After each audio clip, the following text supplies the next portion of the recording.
There you go. Okay. So, good afternoon, good morning, or good evening, wherever you are, because this webinar is a for OFW. So, whatever your time zone is, magandang araw po. Okay.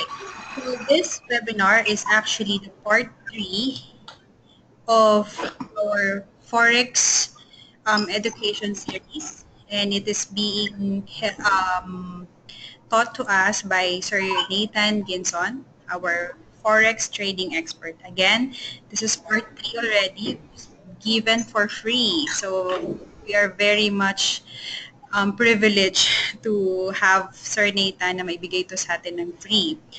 Um, and then, so for those other attendees na hindi pa na-view or narinig yung part 1 and part 2 ng webinar namin, please email us at thecristobal@thecristobal.info. Actually, prior to this, I sent you guys an email na as much as possible, you guys should have watched that 1 and 2 and able to open your account. Kasi learning without doing is nothing. So, sayang ang magiging effort kung hindi rin natin to take ang action. So, we encourage you while this is still free, go on and go ahead and open your account with Forex. Okay. Now, so before we proceed, first things first is we are going to please join me in prayer before we proceed with the webinar. Almighty God, we praise and thank you for blessing us with so many things in life. None of us are worthy, and yet you're very gracious to bless us with much. In return, may we ask for the wisdom to be very good stewards of what you've entrusted us and the desire and ability to be such. Almighty God, we pray for the people who will be conducting today's activities and teaching today's lesson. Use Sir Nathan as your mouthpiece to impart your wisdom to all participants. We also pray for the participants, for your open minds and hearts that will be receptive to the valuable lessons that will be taught today. Thank you, Almighty God, and may you be glorified in what we do today. Amen. Okay, so for the rules, all right, here. So all participants are on automatic mute. So please raise questions on the chat box. So some of you are already chatting, so doon ko na lang babasahin yung mga concerns nyo. If there will be issues connecting to the webinar, please restart your device and please join again. Q&A will be done after the session or if the speaker will allow us in between. There will be a recording of the webinar and will be sent to the session. However, this will be limited and will be password protected para dun lang sa mga interested talaga. Internet connection may cause some delays on the presentation. It may be because of the it may be us or your own connection, so bear with that kind of difficulties. If you are using Wi-Fi, there are no other apps open, so you can hear the webinar clearly. And then the handouts will be sent to your email after the webinar. And then there will be feedback form at the end of the session, so we can provide you better service. So please respond to that survey. And again, this is a free webinar, already a part 3. We're not collecting any fee in order for you to attend. Our favor lang talaga is you act on this kasi this type of sessions are rarely found na free. Alright? Next. So who we are, we just wanted to introduce us, the host of this webinar. So we are the Cristobal, and here we envision that every Filipino, or especially you na OFW, and your dependents will be stronger in financial matters. And our mission is to impart the most practical way, financial freedom for everyone, because God wants us to manage our resources not the other way around. Okay, so again, um, this is our contact details. If you need more information or further question, you can course through us, the Cristobal at thecristobal.info or the Official at gmail.com. We also have a Facebook page, and you can visit us there. And then again, for those who have not who does know yet have a free ebook, we're giving this free ebook para sa mga OFWs. This will be your guide to help you go back home. So, let me introduce to you our speaker, Mr. Nathan Ginson. So for me, we have been running this for the third time around. We have been in contact with him. Kumbaga, nakikilala na namin how he is. I wanted to describe him in one word that I will explain in every letter. All right? So for me, for us, Sir Nathan is an E.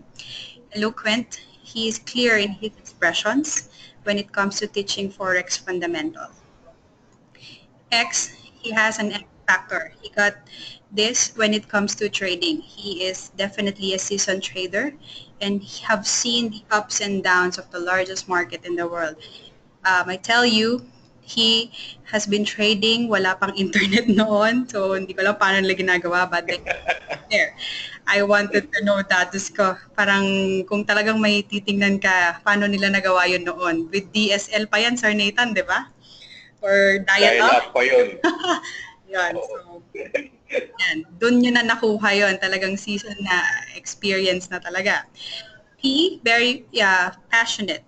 For he is passionate in teaching about Forex. Remember, this is part 3 session. Free pa rin yung binibigay. Very passionate to share with us on how we can learn Forex in a way that ordinary people can understand. E, energetic, because he can go around the country for, I think, for this quarter alone. He went to Baguio, he went to Laguna, he went to Davao, and he is conquering the traffic of Metro Manila. Diba, sir? Araw-araw. Ano, nasa San Juan, nasaan na to? Ayan, kung saan-saan na nakakapunta just to meet people. And R, definitely reliable. His credentials later on will reveal how credible our speaker is. And T, definitely trustworthy. He trades high-value accounts. Actually, prior to this session, nag-usap kami kung gaano kalaki yung mga nahawakan. You would believe really that people do trust him in handling it because of the reliability and the trustworthiness that we can see in this speaker. Okay, so there, I will give you now to our speaker so that he can start our introduction to fundamental and technical analysis. All right, Sir Nathan, I'll pass you the presenter. Thank you. Okay.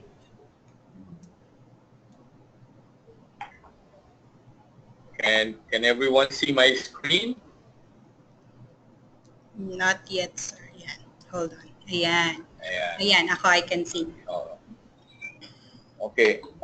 Thank you for the very profound introduction, Ms. Carmi. Nakakataba naman ng puso. Kulang, sir. I will be speaking mainly in the vernacular and I hope everyone can understand. Yes, sir. Sana mga Pilipino nila para mas madali yung although this is technical and fundamental, dapat English. Ayun. A brief description of me, no. Nakakatuwa yung sinasabi ni Ms. Carmi kanina. Sabi niya, this is provided free.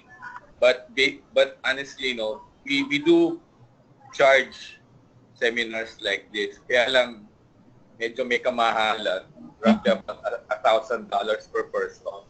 Oh, yeah. For a 3-day session. But again, we're providing it free on the premise that later on, you open an account with us and we'll take good care of you.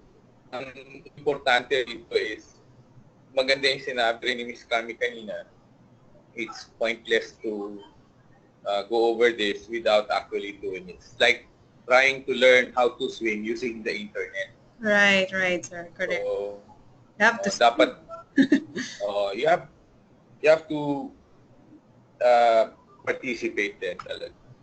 Anyway, moving on, no? Tama si Miss Carmen, I started trading way back in 1991. This is with IB Jimenez. Pero sa stock market yan. Estudyante pa lang ako, tumatawag ako. Ginamit ko yung red phone, yung K-phone pa noon. But sometime 1994, I got introduced to Forex trading by my cousin. And eventually, I diverted all of my funds to the Forex market. Maliliit pa lang dati mura pa dollar noon. 18 pesos lang yata, if I recall. Today, I hold several positions with several brokerages. One is Everise Business Solutions. This is more of yung mga brokers na to more on institutional accounts, hindi na kami nagre-retail masyado. Also with Stellar Markets, I am running that company with one goal lang, and that is to run an educational foundation. 100% of our profits go to that Jesus for Caring educational foundation. So, and now I'm actively connected with Climax Markets. So sana dito kayo mag-open ng account. And this is for retail clients. And another work in progress is GDMFX from Malaysia is contacting me, trying to set up an office here in the Philippines. And since all of you are overseas contract workers, I have a very good friend, she's the daughter of Susan Ople. Papalag lang ako muna. It won't hurt if you vote for her mom, si Susan. This coming May election. Tingnan ko lang, nakita ko kasi yung yung picture na merong Ople. Anyway, the objective webinar is my objective is to impart my knowledge, to share how to analyze the market, or what's the best approach to analyze the Forex market. And number 2 is to set up a trading plan. It's pointless naman. Alam mo mag-analyze ng fundamental, technical, pero you're not implementing it. So, ito yung key parts. And ultimately, how to create a trading plan. Tatlo lang naman ng natin. Pero since mahaba-haba ang topic, yung fundamental at saka technical, it might cost our time to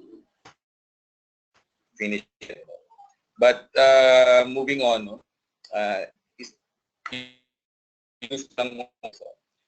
you may not know it, but Forex is actually the largest market in the world. And even if you combine all of the stock markets around the world, aabot lang ito ng 84 billion a day. But the Forex market is roughly about 5 trillion to 8 trillion dollars per day.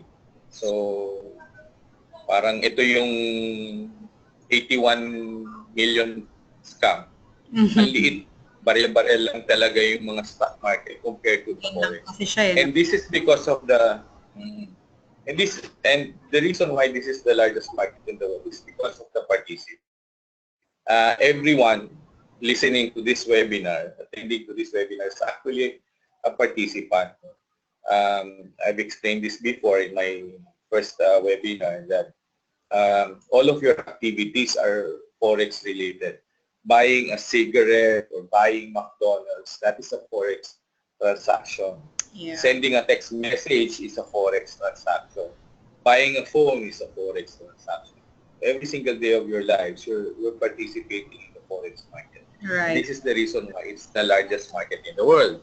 Mm-hmm. So I really urge you to, think about considering being a passive participant to becoming an active participant by making forex, trading forex as your business instead of you just being a passive participant.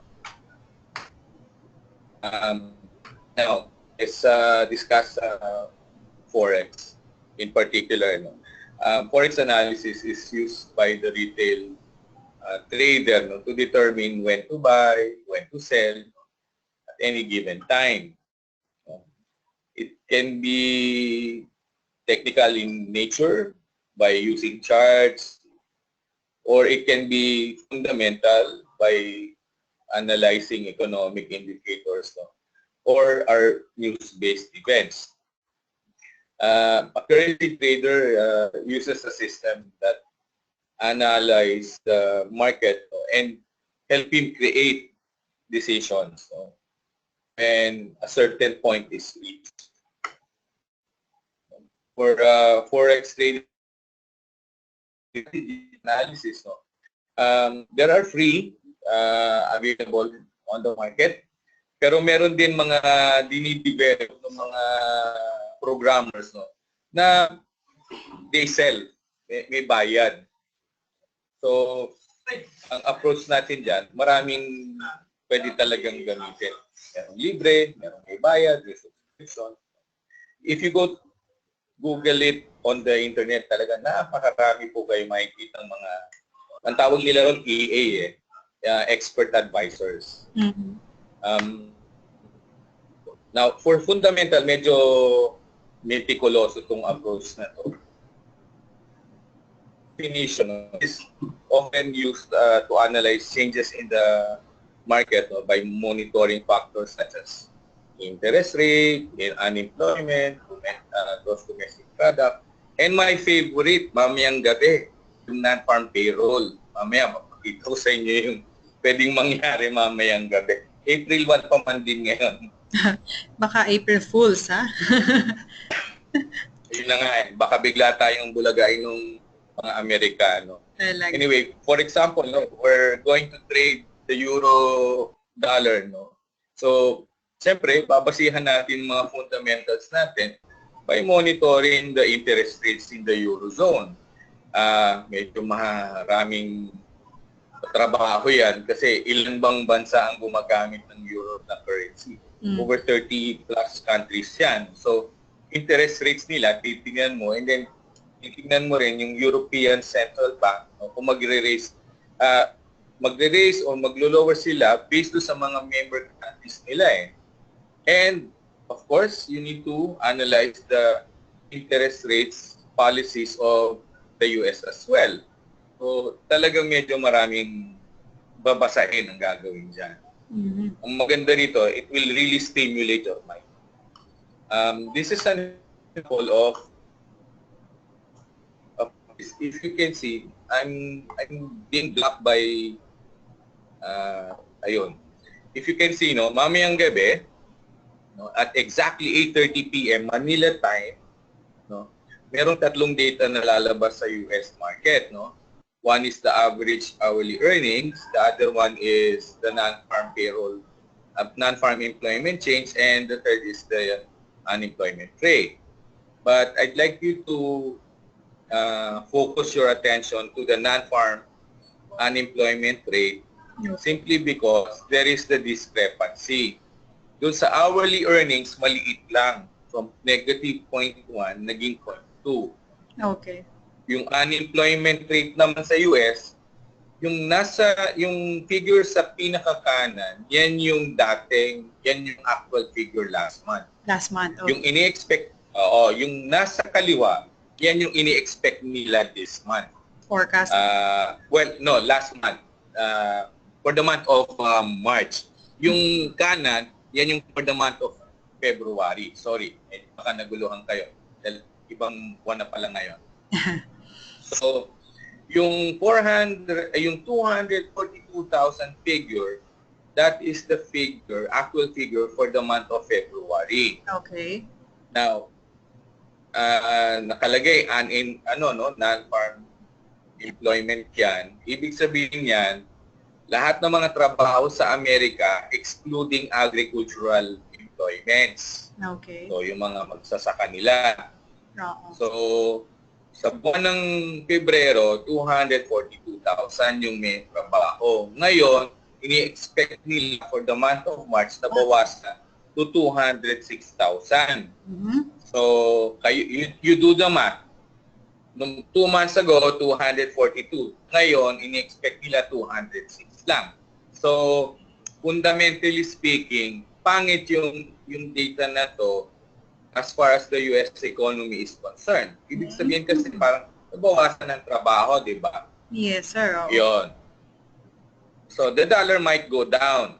What time will it go down? Ayun, nakalagay dyan sa kaliwa. 8:30 ng gabi. No? Philippine time po yun. So, ganun lang this is one way of analyzing the fundamentals of the Forex market. There are several internet websites that offer economic calendars, and they offer this for free, Yung iba premium like sa Thomson Reuters, medyo may kamahalan yung subscription doon. Oh, talaga. But the thing is, ang release nito equal sa lahat. So, hindi pwede yung mga Ayalas, mga Henrys ang mauunang makakakuha ng data nito. It doesn't work that way. Sa stock market, yata eh. Pwede. Diba yung mga inside trading ang tawag nila ron. Pero sa Forex market, talagang walang premium account dito. Everyone is on the same level playing field. Whether it's Warren Buffett or George Soros or Andersons, they will get the data at the same time, the same moment that you do. So at exactly 8:30 to 9, I'm not sure what time will that be in your region, but in Manila, at exactly 8:30, the non-farm employment change will be released from the US, and it can drastically move the US dollar. It will depend on the actual figure. So this is the forecast. So from 242 to 206. So malaking bagay po yan. So this is one way to analyze the market, by connecting to the internet and then connecting to the websites when they release the unemployment data. Meron din yung Bloomberg, re-release din sila. If you have Bloomberg channel, they are releasing those at exactly the same time. So walang favoritism dito. Everyone on the level playing field. Okay. Another source for analysis is what happened to my next.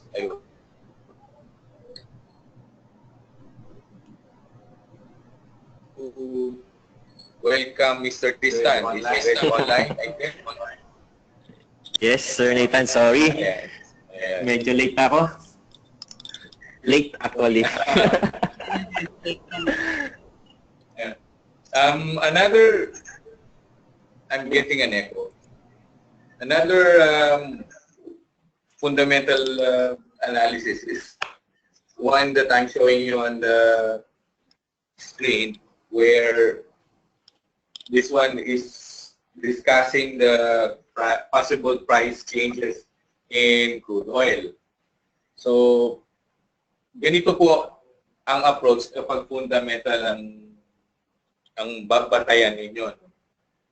And also, there are things that will suddenly happen, like yung tsunami event nung 2011, yung bombing dun sa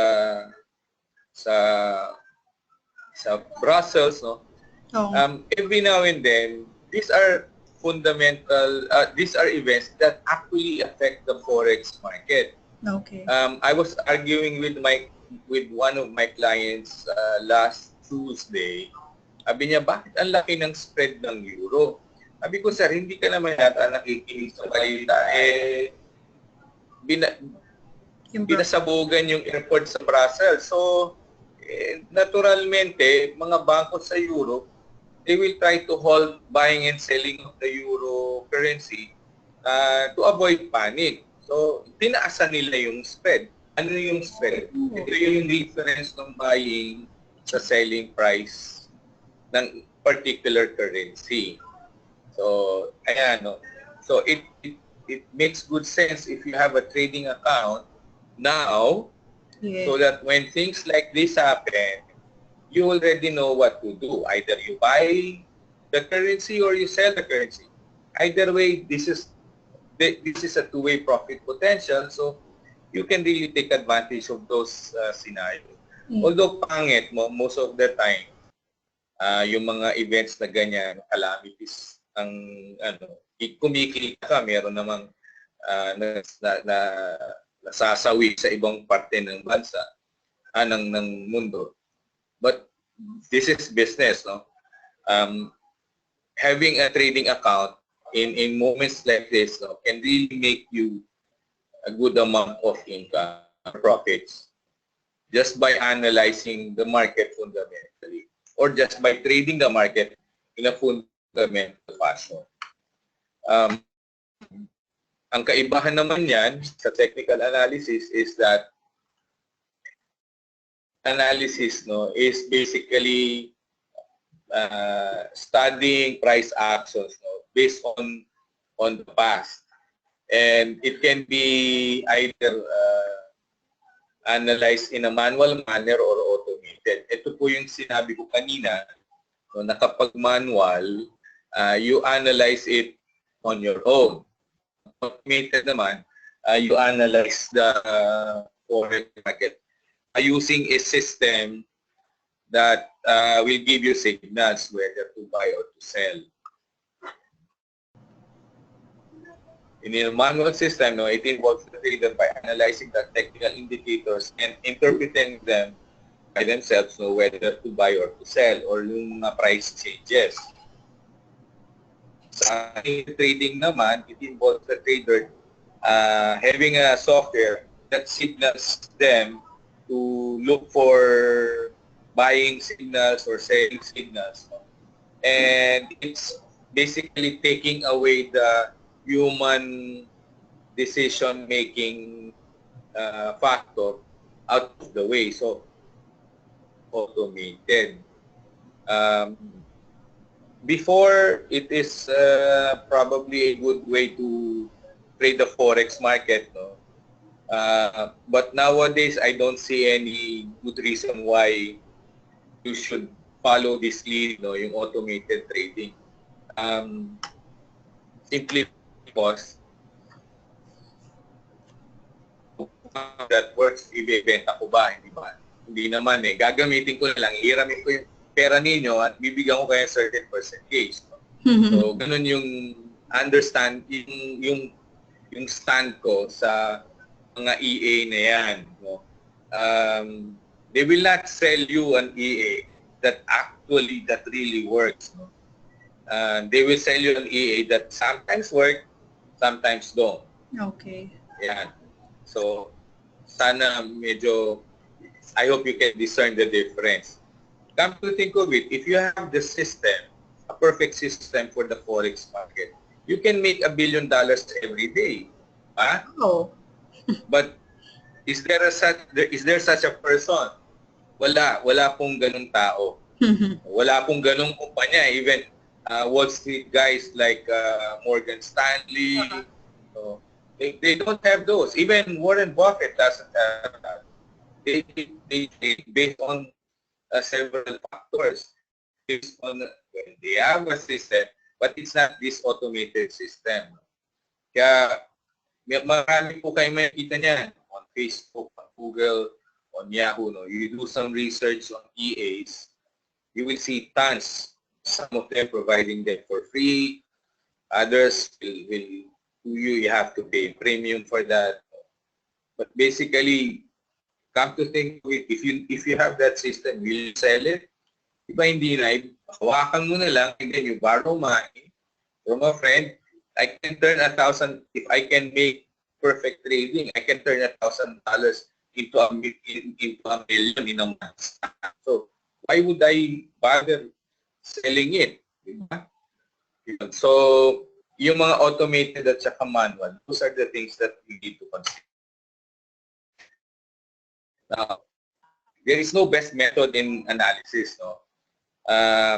It will really depend on several factors. Where you are is important because of the timing, your predicament at the present time, relax ka ba o stress ka ba sa traffic, kagaya dito sa area ko. Maraming factors yan. Pinagalitan ka ba ng boyfriend mo o ng girlfriend mo, inaway ka ba o something. These things affect the way you interpret your analytical tools. So, wala po talagang straight A to Z na style in technical analysis. Yeah. I'd like to compare at a trader, no? I once made this experiment to some of my traders. Sabi ko, sige, isang lote tayo, we buy a particular instrument at the same time, at the same moment, no? May discrepancy sila ng mga 0.00001. Mm-hmm. But almost all, no, lahat ng mga presyo namin halos pare-pareho. The only rule is, kanya-kanya kaming exit. Pare-pareho kaming traders, no, with decades of experience. You know what the outcome was? Iba-iba po ang labas namin. And yung outcome is actually based on the character of the trader. Yung mga safe, yung mga conservative traders, kumita lang ng mga $100, $300, nag-out na. Yung mga aggressive, merong iba nanalo ng malaki, merong iba natalo ng malaki dahil sobrang aggressive. Talagang pinabayaan siguro. So, what I'm trying to say is, analyzing the market from a technical manner will really depend on your character. Okay. Like me, it's like driving a car. You will see different personalities outside the road. Merong mga defensive drivers, merong mga aggressive drivers, all at the same time, going the same place. Yes. So, this is technical analysis. When I'm in a car, I drive slow. I'm a defensive driver. Okay. Because my family is behind me. So, I would not risk that. Pero when I'm riding my motorcycle, medyo things turns out different. Medyo naging agresibo ako. So, ganito po yung technical analysis, no? Ang maganda nito is that you continuously attend this webinar because we will be, I believe, the Cristobals will be having another session, but this time, based on actual technical analysis na gagamitin natin for actual trading. So, keep that in mind, no?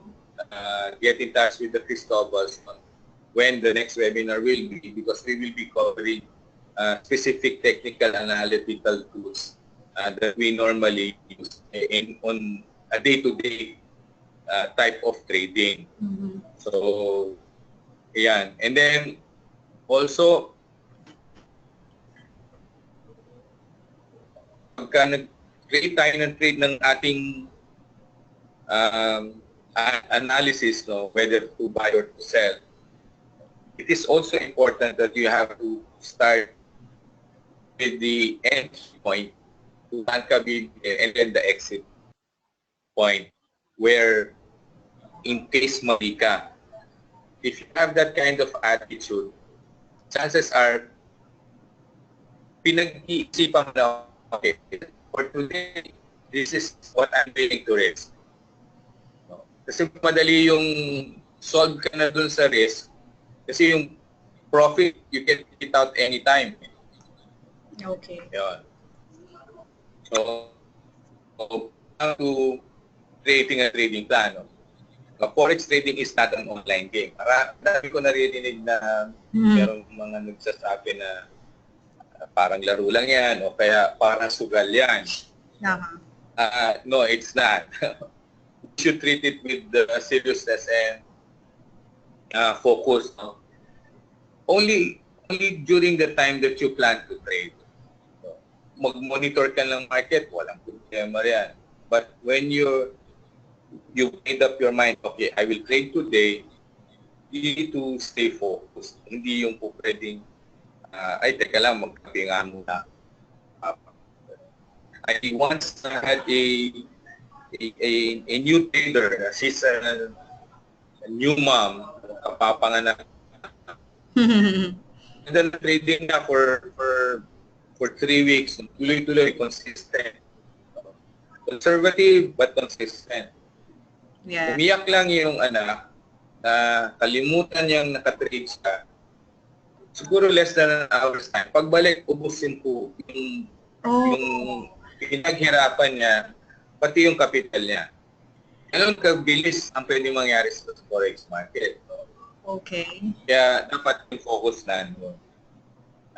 I'm not saying na Whole day. pabayaan yung anak mo. No, I mean, plan ahead. No? Yeah. Make sure that someone will attend to your child when you're going to trade. I mean, I'm just using that as an example. Yes, yes. I don't know how you manage your time. No? But when I trade, no one is really bothering me. You know what time I normally trade? 4 o'clock in the morning. Wow. Ako pa lang ang gising sa bahay. Walang pwedeng manggulo sa akin. I can smoke in front of the computer. Ganun kasimple. Although, yeah, 4 o'clock in the morning, Manila time. Yeah.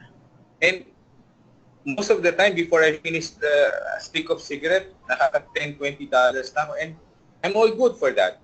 Yeah. Pwede na ako doon. I take the train as well. I take the MRT. Since wala naman ako kakilala, magti-trade na ako. It will take me roughly about 18 minutes to get from Ayala Station to Kainoma. Okay. That 15 minutes, 3 occasions I've already made. Won't bother me. So I trade. Some people are Facebooking. I'm trading. So at least yung concentration at saka yung focus nandun doon. Next, make sure that when you decide to trade, you have the time to do so. This is what I'm trying to say. Hindi po pwede yung enter ka ng trade and then biglang, teka lang, I forgot I have a meeting. It might work, but to me, no, it's really not a good trading attitude. And the third, no, is you need to define your risk and to follow your trading plan accordingly. There are only 5 things that you need to ask before you enter the trade. Okay. When creating a trading plan, number 1, I forgot to list it down here, is you need to analyze the market fundamentally and technically. Now, once you have done that, it will give you an idea of what instrument you're going to trade. So let's trade the euro against the dollar. The second question that you need to ask is what position to take. Yes, sir. Are you going to buy or are you going to sell? Mm-hmm. Again, this will be answered if you did your homework. You analyze the market fundamentally and technically. The third question is where to place your order. So, ito na yung saan mo bibilin yung euro. At 1.25 or at 1.26 No? It will depend on your analysis. The fourth question, if you will notice, no, will be the risk. So if I plan to buy euro, for example, at 1.26, ang risk is 1.25, I only lose 10 cents. Yun yung risk ko for that trading plan. And if you will notice, I prioritize the risk first before the exit, where the final question is, where is your target or profit take? Okay. So, yun lang 5 na yun ang kailangan in every single time you trade the Forex market. Madali lang, di ba? Mukhang complicated pero actually it's easy. And then, of course, please manage your risk. No? I use a risk ratio 1:3. Meaning if I am willing to risk 1 peso, my target is always 3 pesos. Okay. Bakit ganon yung risk-reward ratio ko? Sa statistics, when there are only 2 outcomes, it's always 50-50, di ba? So, matalo man ako 50% of the time, I only lose 10 pesos. Pero yung 3 naman, times 5, that's 15 pesos. So, up pa rin ako at the end of the day. Pwede rin tayo mag-start with 1:2, meaning for every peso that you're going to risk, your target should be 2 pesos. So, ganun pa rin. Up ka pa rin nun. Even if you trade 10 times a day, you lose 5 times out of the 10, but you make 5 times out of the 10. So this is what I mean when I say manage your risk to a minimum by setting certain risk-reward ratios. Okay. To manage your funds effectively, by balancing the volume of your trades and the possible market movement. To a trader, you will understand what I'm saying when I say about volume. This is the number of lots or volume that you will be buying. Stock market, they call it shares. Parang bibili ka 3 shares, 5 shares, 10 shares, 100 shares.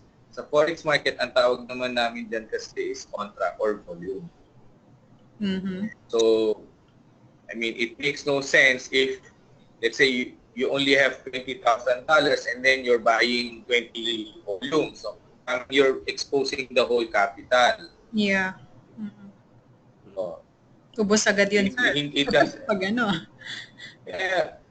Oo, pwedeng mangyari kung mali yung posisyon mo. Yeah. Pero isang agresibong trader, pwede yung So, kanya-kanya po talaga yun. Opo. And of course, the market is so huge that it's really impossible to defeat. You cannot defeat a $5 trillion market with $1,000 or $500. Yes. It doesn't work that way. So, what I'm saying is, you just have to ride the market. Kumbaga, sasabayan mo lang yung alon. Yeah. And to do this, you have to analyze the market fundamentally and technically. Ang daming nagsasabi dati, yung mga naglalaban-laban, yung dapat fundamentals na ang babantayan mo, kasi susunod naman yan, mga technical analysis, technical analyst, susunod yan. Yung mga teknista naman, sabihin, ini-incorporate na ng market yan, kinukuha na ng mga market yan. At to me, both of them are right, but both of them are also wrong. Mas maganda, gamitin mo pareho. Oo nga, tama. Case in point, kagaya lately, walang ginawa yung crude oil kung hindi bumaba ng bumaba. If you will notice, since last year, walang nangyari dyan kung hindi bumaba. Dati nasa $70, ngayon nasa $40 na lang. Okay. paano kung biglang nagkaroon ng shortage ng oil? The technical analysis will not be able to catch that, but the fundamentals will do. Will do. Will be able to. So, you better do your homework, and you have more than enough time to read the internet. If you have enough time for Facebooking, I'm sure you have enough time to analyze them. Analyze. So, I mean, one hour lang of homework is more than enough. I don't take too much of my time analyzing the market, fundamentally and technically. If you're in Manila, you can monitor as trade. Actually, half the time, nagiinuman pa kami, kaya mamaya. But oftentimes, no, the hardest part is creating the trading plan. Eh. What if you're wrong on your assumptions? What if you're wrong on your analysis? These are the things. But to me, once I've created the trading plan, I've answered all the 5 questions that I asked earlier. That's it. I'll just implement it. So again, the market is too huge for you to defeat. No? So the best strategy here is to ride the market lang. Sakyan lang natin siya. Sa stock market, meron tinatawag na chupita. Meron din sa Forex market. You get in and get out. Guerrilla tactics lang. Pag biglang umakyat, and there's a possibility na meron temporary down siya, you start selling. And then, kumita ka lang ng $10, $20, tagal na kagad yan. Kung malaki naman yung volume mo, yung $10, $20 can be $1,000, $2,000 eh. So, it's really dependent on how you manage your capital. And you must remember this, no? If you're managing the risk carefully, you will be surprised that profits can be unlimited. Okay. Talagang unlimited yan. I have a position that is now, how I wish I was able to ask permission from my client so I can show his account, but probably next time, he's already up by 30%, and he only started trading last March. So, ganun kalaki yung profit potential. Less than pa, dahil kasi parang March 13 lang yata kami nag-start. Wow! Ano yun, sir, siya yung nagte-trade mismo or you are taking care of his account? Hindi, pareho kami. Binibigyan ko lang siya ng assessment, tapos siya yung mag-decide whether to implement them or not. Ang generous mo naman, sir. Hindi generous yun. May bayad yun. Bayad ba yan? Oo. Nandun siya sa EBS nagte-trade eh. So, I'm getting something from that. Oh. Wow, 30% something talaga. If I have $5,000, imagine. Or 10. Yeah, that's... In a month? Wala pang 1. No, yes, 110 with me. Wow. Talagang may no? Although, sir, may mga losses din yon, pero talagang because of... Oo naman. Hindi naman perfect talaga yan. Right.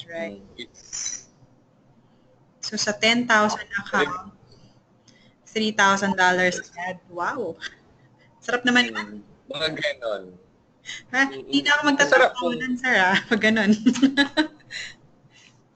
In 2 weeks lang, Sir Nathan? Yes, roughly about 2 weeks. Sarap. Ano talaga. But he's a trader na rin. Tagal-tagal na kami magkakilala. It takes time din. Okay. So maliban pa 97. to yung kinikwento mo before, Sir Nathan, na yung 3,500 for before, yung pinakauna nating, if you remember, yung pinakauna nating webinar, na may 3,500 na profit for certain period of time din. No, that's different. It's a different line. Okay. Okay, any questions sa ating mga kababayan? Yeah. You can go ahead and write in the chat box. Oh, okay. Yeah, before we run out of time. Yeah. Oo nga. Okay. Kaya pa, Sir Nathan, so let's go ahead. Okay. Meron pa ba, Sir Nathan? No, basically, I'd like to use this opportunity to use this quote of the day. No, you plan fundamentally, but you trade technically. Okay. Yeah. The next slide is actually now for questions and answers. Sige. Ayan. So guys, this is your chance to raise questions with Mr. Nathan, our expert. Ito. Sir Nathan, sabi niya, si Ronald. Okay, hello Ronald. Hi, Ronald. Sabi niya, Sir Nathan, how to set TP? Lagi po kasing hindi nai-hit TP ko. Puro manual close ako. Ganun ba? Either that, masyado kang atat. Okay. Or sobra layo ng TP. Yeah. Nagre-reverse daw kasi, sir, ang trend. Okay. Ang sasuggest ko dyan, either masyadong late ka nang pumasok, maganda siguro, pakita niya rin yung trading niya para ma-determine ko kung nag-base siya ng trading niya by setting limit orders or setting stop orders. Mhm. Kasi pagka-limit, chances are talaga madadaanan yung presyo niya. Pero kung biglang nag-break out, yung mga traders kasi dalawang klase. Yung nag-anticipate na, ito na yung pinakamababa, dito na ako bibili. Pero yung iba naman, wait, teka, yung high kahapon na break na. So, malamang aakyat pa lalo yan, saka ngayon ako bibili. So, mahirap din sagutin yung tanong ni Ronald with absolute certainty hanggat hindi natin nakikita yung characteristics niya o yung personality ni Ronald. Kung limit buyer ba siya o stop buyer siya. Okay. Okay. Follow up ko lang dun, sir, no? Yung yung Yes, ma'am. Oo, yung ibig sabihin ng limit is ano bang klaseng ano yun? Kasi ano yung Yung, limit at stop? kunwari, no, ang peso ngayon, bumaba, 46 pesos na. Okay. 46.90. Ang limit is, ayoko siyang bilhin sa 46.90. Gusto ko siyang bilhin sa 46.50. Ah, So, bumaba muna. Yun ang limit. okay. Yung stop order naman, yung buy stops naman, pag ito, umakyat uli ng 47, malamang ito pupunta na ng 48, saka ako bibili. So, pag pumunta ng 47, doon pa lang siya bibili. No. Nag-gets nyo? Yes. Dalawang klase yung trader. Yung pag bumubulusok ng pataas, saka sila nag-a-action. Pero yung iba naman, hinihintay na muna nilang bumaba, saka sila gagawa ng action. No. Yung pala ang stop at Okay. mali. Mhm. Kailangan natin makilala ng mainam si Ronald kung agresibo ba siya o hindi, kung nag-limit ba siya o hindi, o kung anong risk-reward ratio yung pinapalo niya. Yes. Ayan. Kung nag-fail sometimes, hindi naman siguro parati yan, Ronald. Tama ba? Hindi naman palagi, Ronald, ano? Ayun na nga. Okay.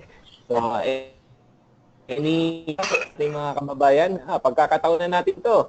Ano pang Ang mga ganitong klaseng webinar ay mahal, ha? Swerte tayo at pinagbigyan tayo ni Sir Nathan.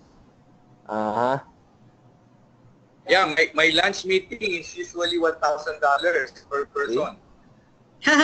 Okay. Sabi niya, nag-aabang daw siya ng bounce, Sir Nathan, sabi niya. Sabi ni Ronald. Okay. Okay. So limit limit buyer, limit seller ka. Yes. Ganun na nga. Okay. So, anything else? Any questions? Teka, tingin tayo. Mukhang nasagot na ni Sir Nathan yung iba. So, okay. Sige. I think that's it. Kami? Sige, wala na ba tayong questions dyan, mga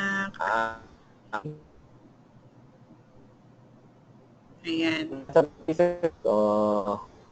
mukhang okay naman na tayo. Okay. So guys, if you have any clarifications or you need, please email us. You can actually visit Sir Nathan, ang Climex office, for better comprehension din. And then of course, syempre, huwag niyo nakakalimutan mag-open ng accounts din sa Climex, di ba? Doon na, di ba? Okay. That's why I'm offering it for free. Okay. On the premise that you will open an account. Yes. Okay. So, Carmi, any last words to our kababayan? Okay. Sige. Yes, we are planning to have another session with Sir Nathan, but definitely this time kasi we wanted talaga na maging makatotohanan yung sinasabi nating 30%, yung kumikita na Yes, tayo. okay. Yung naman Yes. gusto nating lahat. So, we are planning to do that, but if we are able to get yung desired attendance. Sige. I-arrange natin. I have to tell you honestly na this time, kailangan na po nating mag-shell out kasi investment din natin yan para sa sarili natin. So, yes, we will be negotiating and we'll be trying to talk to Sir Nathan about this. He is very helpful. Ano ba naman yung 3 session na naibigay niya na? Di pa ba niya tayo matutulungan pa more? But definitely, kailangan give and take din tayo. Kasi syempre, people are working din and yun na nga, kailangan, natutunan ko din kasi na kapag hindi ka rin mag-i-invest, you will not, kumbaga parang hindi mo siya ganun kapapahalagahan. you will not take it seriously. Yes.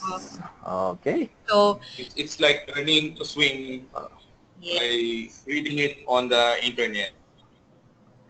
agree. Okay. That's it. So, we will send the details. Maraming I think this is it. Sir Nathan, maraming salamat po. Maraming salamat po ulit. Thank you for accommodating us. Thank you for taking the time. Mamayang gabi, NFP. Oo, ano bang kailangan na nating makalusot dito, no? Malay mo, pagbigyan tayo. And then, sa ating mga kababayan dyan, thank you very much po sa inyong pag-attend. Muli, ito po ang The Cristobal with Mr. Nathan, our Forex trading expert. Maraming salamat po, Sir Nathan. So, Thank you. Okay, God bless po everyone and have a good Friday and enjoy your weekend. Bye. Bye. Thank you Very much. Okay, God bless. God bless.